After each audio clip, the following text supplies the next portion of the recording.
would apply, even though this cell phone site doesn't solve everyone's problems. It it provides coverage where everyone knows there's a gap along those corridors. Andrew and then Denise. So you guys sit on her left side because I'm she's so looking sorry. this way. Your next step after Denise. I'll try not to forget. So a question with that on attachment F that we have, where it says come within 3 700 megahertz LTE sector footprints with proposed site. Most of the foreside is green. I mean, that's saying the Cumberland and the Cumberland 3 is green.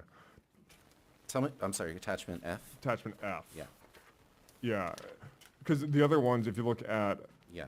E, it's before Cumberland 3 would be in there, and Yeah. then the, D through A, have different levels, and so what's the difference then of, what is that attachment? Because that, just looking at it suggests like, 88's, the foreside is like, Yeah. except for a few little bits, it's fantastically covered, but you're saying that it wouldn't, and the other attachments, are questionable on that. I'll give you like a 2-sentence broad answer, and then we have the engineer here to give you the actual answer. These are footprints, so they don't talk, when attachment E and F are the footprints that the different, that the E is with the existing towers, F is with the proposed tower.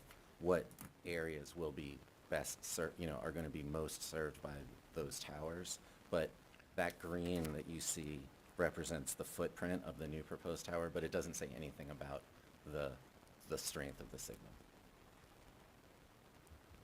So can you just clarify footprint versus, what is footprint defining as? Because I would see footprint as, the base of the tower is a footprint, so I'm not, Footprint of the signal. right. Good evening, how are you? Hi.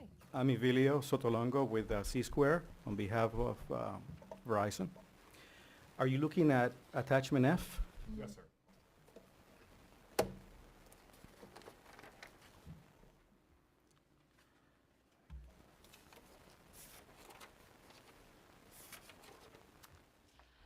Matt, are we able to put that up on the screen just so folks that are here can? So follow? attachment, you have multiple attachments, and you have some, oh, okay, all right.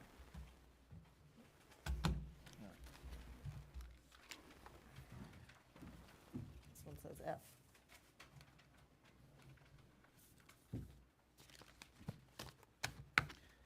It's going to take me a moment, so I'll catch up. Okay, go ahead. Okay. Yeah. So you do have multiple attachments. So I think what I'm going to say first is the first attachments you have are coverage-based. The green represents excellent coverage. The yellow represents good coverage. The border of the green is to neg 85 dBm, which is a unit of measurement of signal strength. So that shows you where you have excellent coverage and where you have good coverage. Those are the first few attachments you have up to attachment D, I believe. Yep. And then we go to the attachments you were referring to. There you see the colors extend further out. Yeah. Perhaps you noticed that. That is a best server plot. And what that plot tells us, it tells us that you have connectivity between neighboring sites and the proposed site. So you can hand over. You have a connection. You hand over at less than neg 95. So you have excellent is green, yellow is good, but by the time you get to the edge of the yellow, your cell phone is looking for another site to hand over to.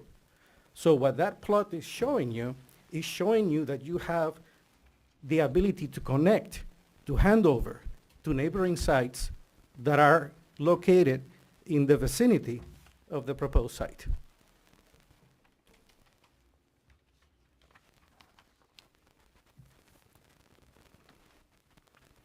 So you're filling up a void that exists today with this new proposed site.